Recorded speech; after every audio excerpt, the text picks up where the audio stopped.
Hello, I'm Barry Daniel, and this is the podcast of the Middle Way Society. Our aim is to encourage a universal approach to living a more integrated, ethical life, avoiding dogma or any appeal to authority.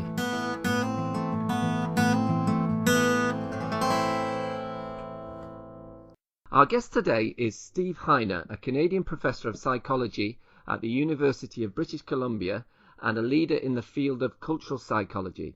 In 2010, he, along with his colleagues Joseph Henrich and Ara Norenzayan, wrote the groundbreaking paper, The Weirdest People in the World, with weird meaning Western, educated, industrialized, rich and democratic.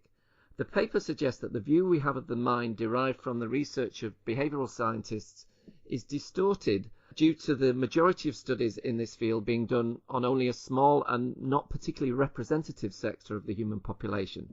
And this will be the topic of our conversation today. Well, hello, Steve. Welcome to the Middle Way Society podcast. Well, thanks a lot for having me. Okay, well, could we begin, Steve, by you telling us a little bit about yourself and what prompted you, along with your colleagues, to write the paper? Sure. So I'm a social psychologist and a cultural psychologist, and I'm interested in a variety of topics, but especially how our cultural experiences shape the ways that we think. Yeah. And I've done a lot of research on the self-concept and how the way that people think of themselves and then how they perceive the world varies quite a bit across cultures, with Westerners having a more individualistic sense of self, where the self is kind of who you are as an individual, and much of the rest of the world having more of a collectivistic sense of the self, as that the self is tied up with interpersonal networks and families and groups. And so in doing this research, I had always been struck with the idea that Westerners are kind of unusual relative to the rest of the world. Yeah.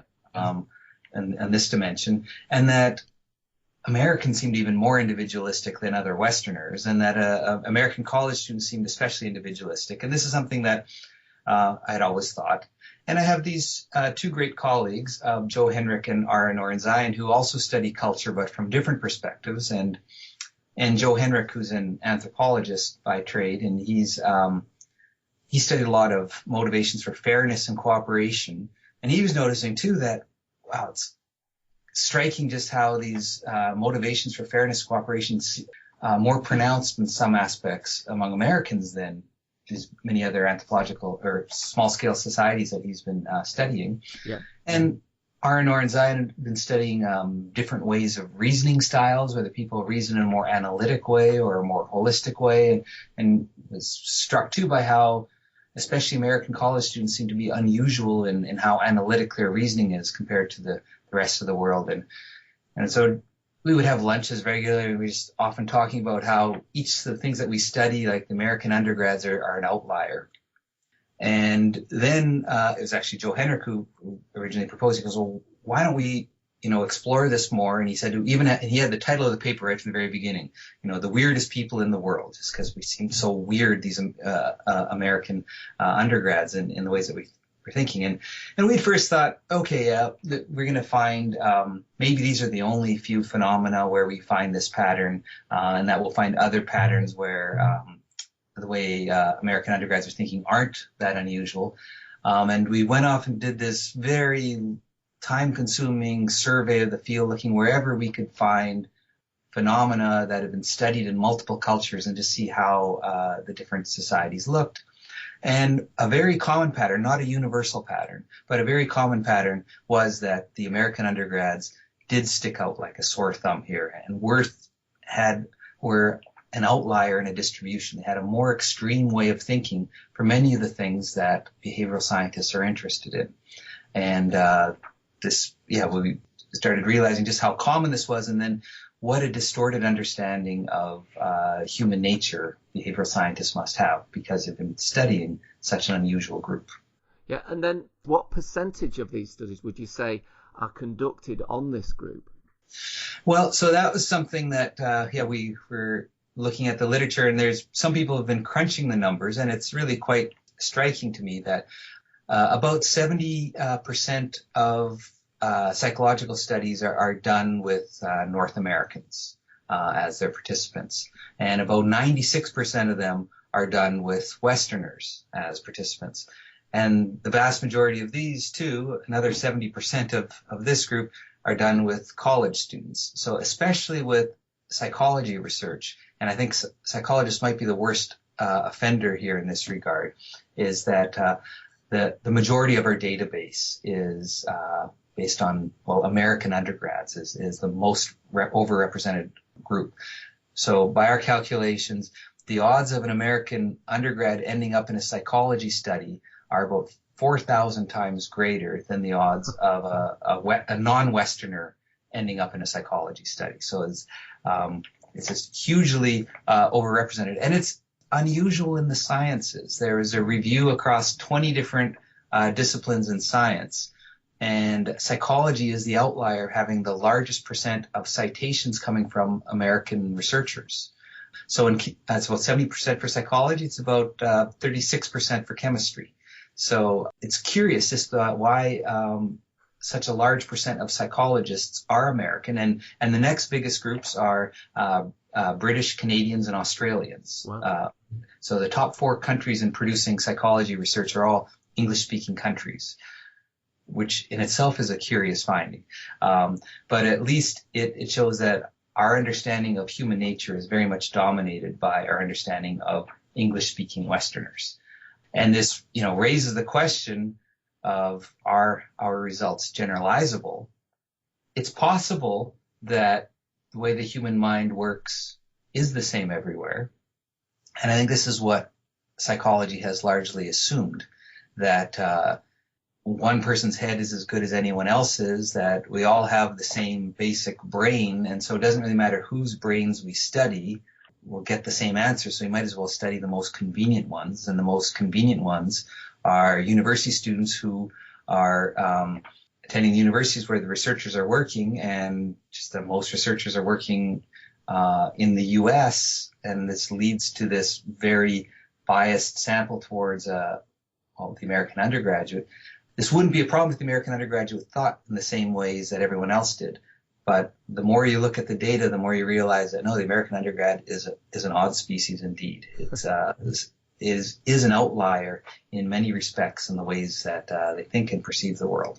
And what do you think is behind this bias? I mean, a term you could use presumably is cultural blindness. Yeah. I mean, is it just a basic heuristic? It's like a rule of thumb that we're applying. That you think if I think like this and the people around me think like this, then the chances are everyone else will. Yeah. Well, I think there is this. I have a pretty good idea of what's going on in my head, and when I meet someone, I don't really know what's going on in their head, but a strategy that I apply, and I think most people do, is you sort of project your own thoughts. Yeah.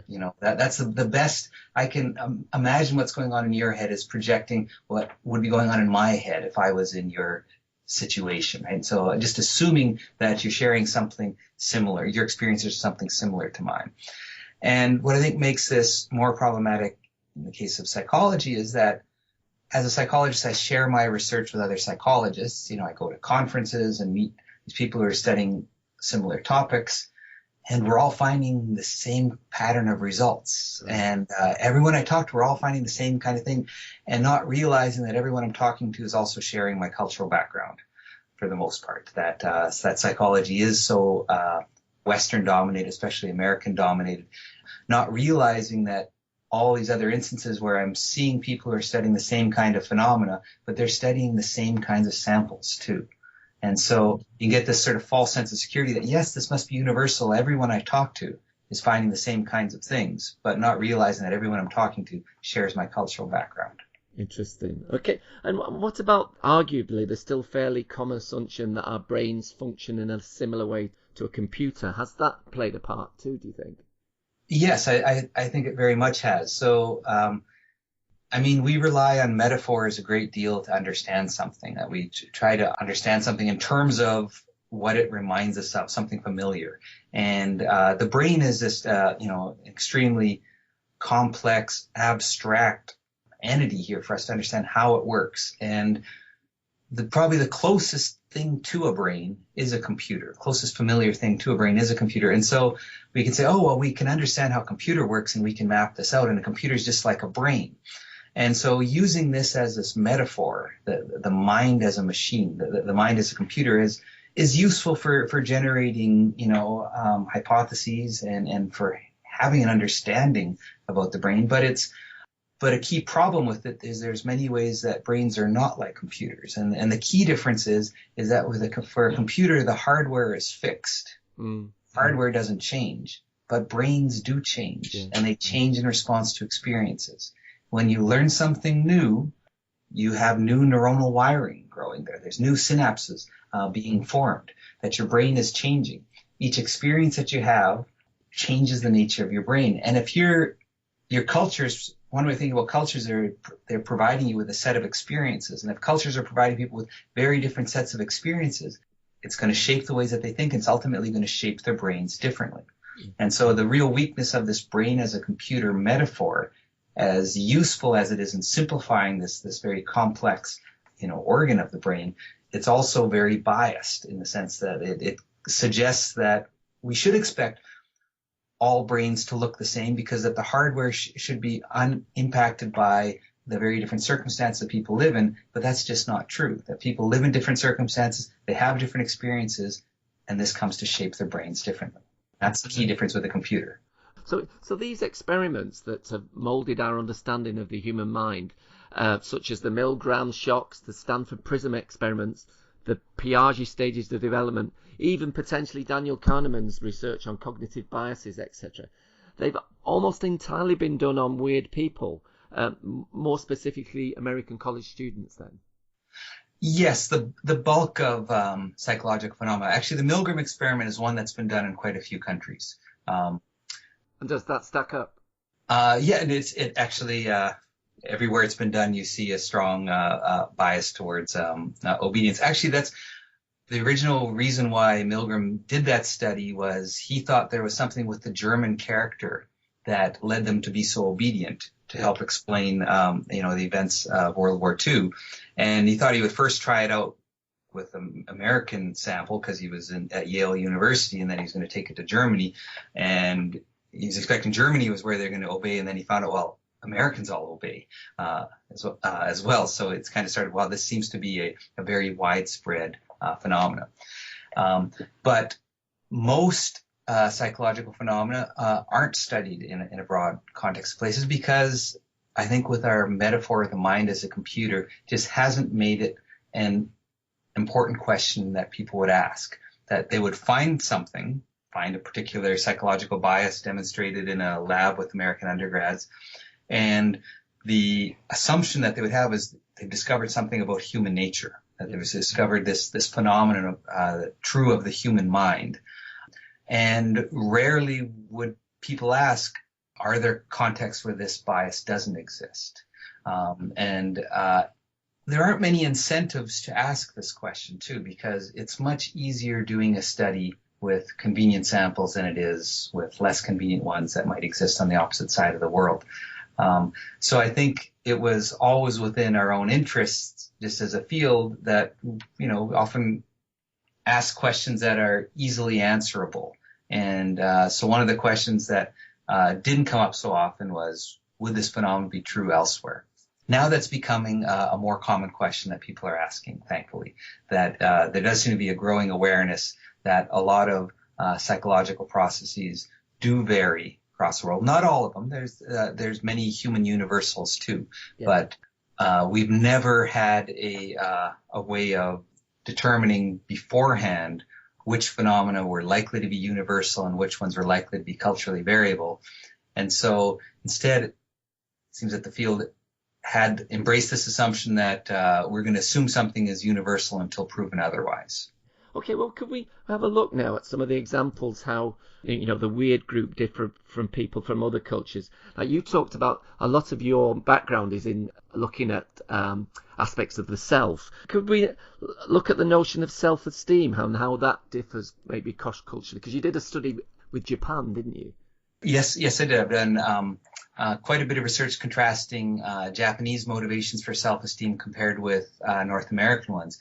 And yet motivations for self-esteem are considerably stronger in North America. I think it's part of being an individualistic self is having a positive view of yourself.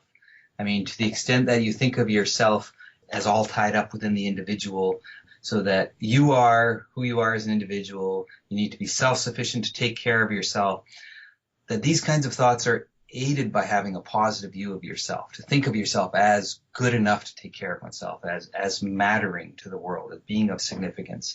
And in a more collectivistic context, it's not as important to focus on what is positive about yourself. And I think especially in the Japanese case, and I actually think that Japanese might be an outlier on this dimension in the other direction, that we haven't seen as self-critical results as self-critical as we find in Japan. But in Japan, we find that people are much more likely to elaborate on shortcomings of themselves, that focusing on things that they can't do well enough, because they tend to view abilities as much more fluid and changeable than Westerners do. So if you want to be a good person, the way of doing it in Japan is to find out ways that you might not be doing well enough and work towards correcting them. And so this is fostered by having this self-critical outlook and not having high self-esteem. Instead, just being very aware of all the shortcomings that you have, being very aware of the kinds of aspects of yourself that might lead to disapproval from others. So where might you stand to ultimately to lose face, which is a big concern in Japan. And so to work towards correcting any potential shortcomings that you might have so that you're going to be more likely to maintain face. Okay, that poses an interesting question for me, Steve, because I spent many years as a TEFL teacher, or what you might call a TESOL teacher, yeah. And I had many situations where I had Japanese students and students from Western cultures in my classes.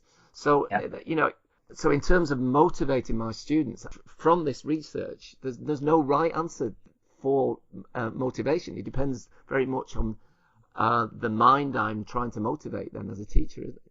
That's right. I think there are few strategies that work universally around the world. That I think, if you want to motivate someone, you need to understand what is motivating for them. And what our research has shown that, Japanese will be more motivated by pointing out a weakness that they have, where Westerners are more motivated when you point out a strength that they have. That Westerners will work harder and will do better when they have confidence in their ability, and we find Japanese will work harder and will do better when they feel that they're not doing well enough. Okay. And so, if you want to motivate people, you need to target your feedback for whatever motivational system is more pronounced for that person. The tricky thing is just because someone is a member of a culture doesn't mean that they have a prototypical way of thinking of that culture.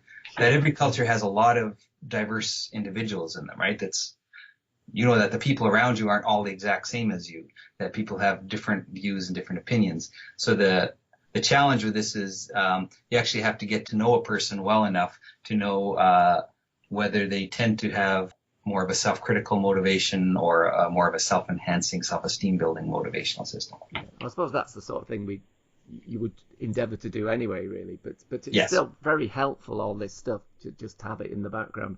And then your colleague Joseph, are you right in saying that his specialised area was fairness? Well, something that he focused on was fairness. How did fairness differ? So this comes from this work in economics.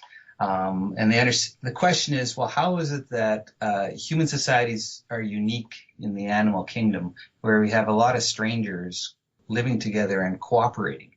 That, for the most part, you can walk down the street where you live and people won't try to hurt you. That you can, if you need to get some food, you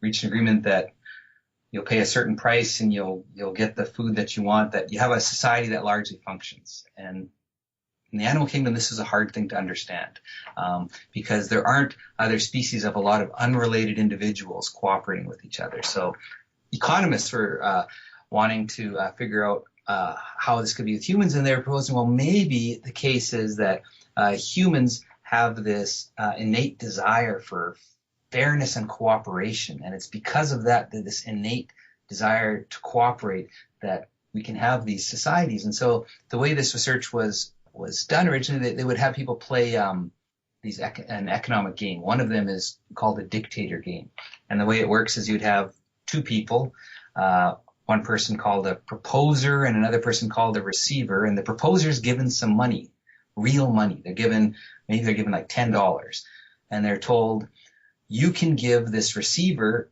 any amount of your money that you wish. You're never going to meet this person.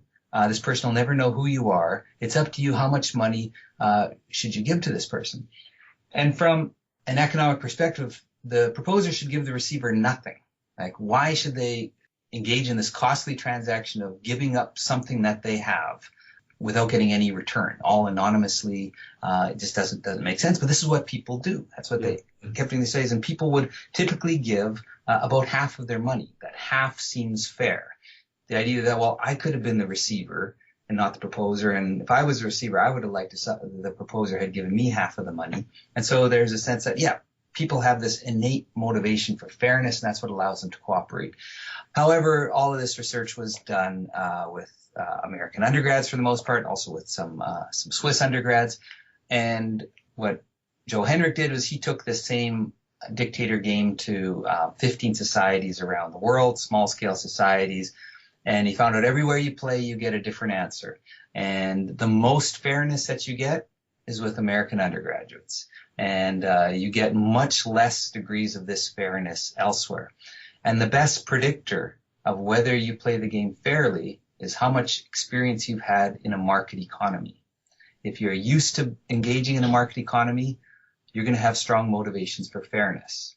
And so if you're not used to engaging in a market economy, you're not going to have such strong motivations for fairness. So this actually turns the causal story completely around. It's not that humans can cooperate and have markets because they're innately fair. It's that people are fair, have motivations to be fair because they've experienced markets and had this exchange of goods with other people. And they learn that a market, you can benefit a lot from the market provided that people play fair. And it's through learning this that you actually acquire this stronger motivation for fairness and cooperation. Could you imagine that would be a very useful piece of knowledge for the Republican Party? Yes. Yeah, you think they would be all over that. Yeah. Actually, maybe they'd be a bit disturbed at the idea that life is, people are motivated to be fair. Maybe, yeah. Okay, and then your other colleague, he focused more on reasoning. Could you tell us a little bit about analytic versus holistic reasoning?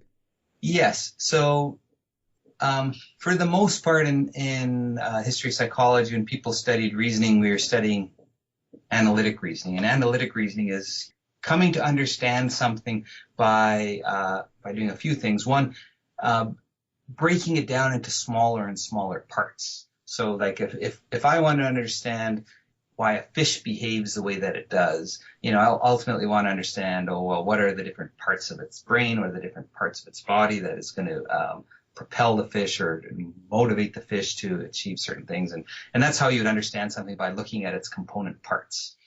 And you'd also understand something by thinking of what are the rules that apply to those parts, what are the sort of abstract rules that any type of object must obey to be able to function. And that's largely the way that reasoning was understood.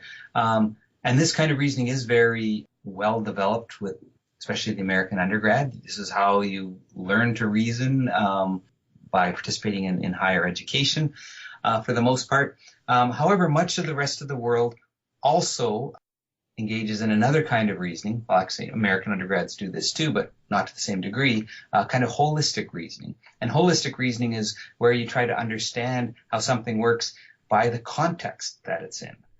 So if you want to understand how a fish is working, you'd want to look at, what are the other fish around it doing? That you swim together with a school of fish, that the behavior of something is being influenced by the context, by others around it. Yeah. And so an example then of these different reasoning styles can be seen in the ways that people perceive scenes. If you look at a scene, what do you look at? And typically the way that American undergrads look at a scene is that they look at it as a bunch of separate objects. And you can see this in the way that their eyes move through a scene from one object. They focus on one object for a while, then they might shift over and look at another object for a while. When you present the same kinds of scenes, for instance, to a Chinese audience, they are looking at the objects and they're looking at the background. And they seem very much to be perceiving the scene as an integrated whole, as a bunch of parts all woven together, instead of a bunch of separate parts that exist.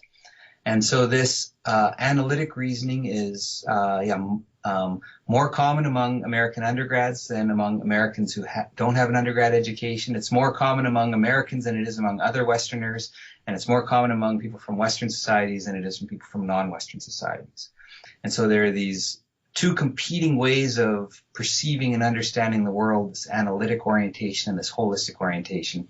And the American undergrad focuses most of their reasoning on this analytic way of perceiving and making sense of the world, and not attending much to this more of this holistic way of perceiving and understanding the world, whereas this holistic way is far more common in the rest of the world. Just out of interest, Steve, what do you think has made Westerners more individualistic than other cultures? Because, as you say, this more individualistic way of thinking is more the outlier.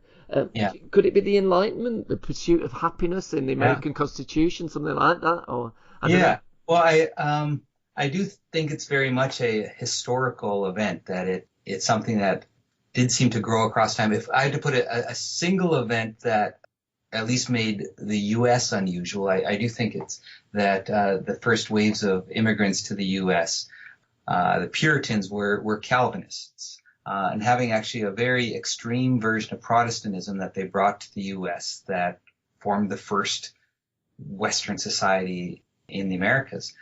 And the Protestantism that they brought emphasized a number of points that weren't embraced before to the same degree. The idea that, one, individuals have a direct one-to-one relationship with God, that it's not that the church communicates to God for you, that the church takes care of you. No, that you have an individual relationship with God, and that you also have a calling. The idea that, each person has their own sort of individual purpose on earth that they're supposed to fulfill. And that, Protestantism emerged in Europe, but it had to compete with the existing Catholicism that was already there. And so it was an outgrowth from that. Whereas in the U.S., it didn't have as much competition with other faiths, so it became the dominant faith.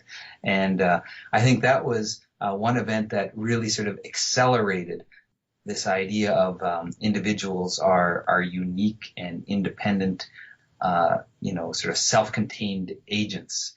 And that's developed much more so in the U.S. and elsewhere. But I think you're right that events of the Enlightenment sort of also encouraging this idea that humans were not so much bound to tradition, we're not so much bound to communities, but we're individual agents pursuing their own goals. Right. So, what resistance, Steve, and concerns to your argument have you come across? So, you're 5 years in now. Yeah. Well, it's interesting because this paper has gotten more attention than any other paper I've worked on before. Although I have to admit that most of the attention has come from outside psychology. I think it's been embraced more outside of psychology, because it is quite, if the field of psychology is to change, to be more globally focused, to be more concerned with what I would call our concerns with external validity. That is, concerns with the extent that psychological findings in one context look the same as findings in another context. For psychology to do this properly, it would have to change in a lot of ways. It would have to, researchers would need to get more experience in working with those from other cultures, of forming international collaborations, of getting hard to reach expensive samples. And these are big challenges for the field. So we found in general that, the people that embrace our paper the most strongly aren't psychologists, aren't the ones who are having actually to face these kinds of changes in their discipline. I think these shortcomings of psychology relying on narrow samples are quite obvious to the rest of the social sciences, because concerns of representativeness are much more commonly shared in some other fields, such as in sociology and anthropology and in political science, for instance. And they haven't been big concerns in psychology. And so we've had some pushback from some of our colleagues in psychology. I was quite worried first time I went to a conference after having written the paper with if anyone was going to sit beside me at lunch. And the first talk that I gave actually was one of the emptier rooms that I've given a talk in, just after our paper was published and giving this talk. So I think the field has mixed feelings about it. I think in general people can recognize that yes, it's true that we have a narrow sample size, and it might be the case that American undergrads are not the most representative sample for many kinds of phenomena, but it's also a very challenging problem to correct, for the field to correct, especially in the context of another challenge that our field is facing right now. You may have encountered there's been a lot written recently on how a lot of psychology findings don't replicate well. Actually, something that's true of many sciences, that replication is becoming more of a concern. And so one of the strategies of making research more replicable is, having larger samples. So rather than running a study with 50 people, running a study with 200 people. Yeah. And rather than just doing the study once, doing it 3 times to show that it's a really reliable finding. And all of these things actually incentivize more convenient samples, though. Yeah. And so I think that's a force working directly at odds with our goal to get psychology to consider more seriously the concerns with external validity, concerns of how well do our findings generalize elsewhere, to these other concerns with what we call internal validity. How much can we trust the findings that we already have, that we found? How well will those replicate just if we do the study again in the same context? That's become a concern now. So I think that's a force that our message is battling against right now, is that I think in many ways these concerns with making sure that our studies are showing what we think they're studying is at odds with the concerns for, how well might these findings generalize in other places. That it's hard to attend to both of these at the same time, because the best way of doing so would just be having much larger samples, so much larger groups of people that would address the concerns with the replicability. And then, though, to address the concerns with how well does it generalize, we'd have to have many more of these large samples in far-flung places around the world. And those are clearly challenging for the field to deal with. Sure. Okay. And then at a personal level, how can we try to avoid, this cultural blindness? How can we get a more broader view from our own personal perspective? Well, I think it's... I was happy to see someone once did a study of what happens to students when they take a class in cultural psychology, and they lose the sense of cultural blindness, is sort of a take-home message of this finding, that when you come to realize that people around the world might have different concerns, different perspectives, different values, and this becomes salient to you, you're not as quick to just project your own egocentric view of the world onto others, realizing that people from other contexts have different thoughts in their head. They have different concerns and different priorities. And I think just reminding yourself of this fact can go a long ways, because then it means what you have to do is you have to listen more. Sure. You can't just assume that what you're thinking is the same as what I'm thinking. No, I actually have to sit and listen more to what you're saying, to come to understand how it is that you're viewing the world, that it might not be the same as the way that I'm viewing the world. Yeah. I'm just reflecting on my own experience here, Steve. I spent most of my adult life abroad, and I remember when I was in my 20s, I was living in Germany, and there were some very big events in British history at the time. There was the Falklands War and also the miners' strike, and I got a very different perspective of it from living in Germany, and I was able to have a lot more arguably balanced view of what was going on from my own cultural perspective just through living abroad. Yeah, well, I think that's Seymour Martin Lipset was a political sociologist, and he would say, if you only understand one country, you understand no countries, in the sense that you often come to realize something about your own culture, your own country, from seeing it from another country's point of view. That by learning about more than one country, you all of a sudden become aware of, well, what is the set of historical background that led, people in my country to have the perspectives that they have, and encountering another culture, and especially if you can live there and really come to understand it well, really gives you a very different perspective on your own country and of the world then. And it just broadens your perspective, and you realize that there's many different ways of being human. There's many different contexts that people live in. And I think there's really nothing better than experience with people from other cultures or living in other places to give you that perspective. Sure. Okay.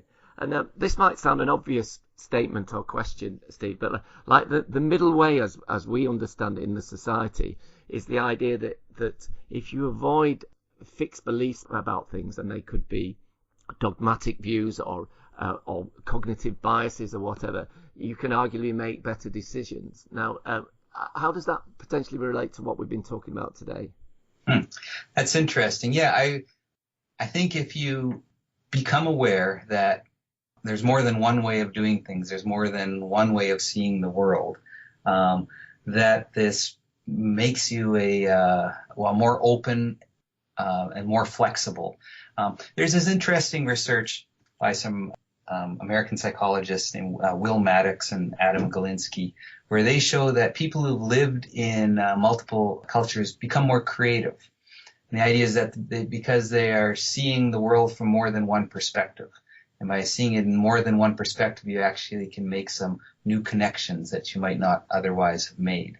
And so there's many instances, too, of, famous artists who have lived in multiple cultures. You can think of Hemingway was living in France. Picasso lived in both Spain and France. Handel in both Germany and the UK. There's many instances like this. And there might be something to this. Having exposure to more than one way of seeing the world gives you this flexibility to take different perspectives about yourself and to see the world differently. And there's a lot of benefits, such as creativity or tolerance or an openness to change that you can get from these experiences. Yeah, brilliant. Okay, and my last question, Steve, if people wanted to find out more about your work, how would they go about it?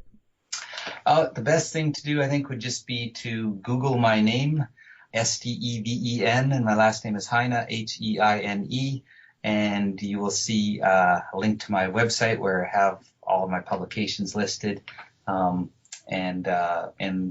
one of those is The Weirdest People in the World. Okay, well, it's been a real pleasure talking to you today, Steve. Thanks very much. Great. Well, thank you.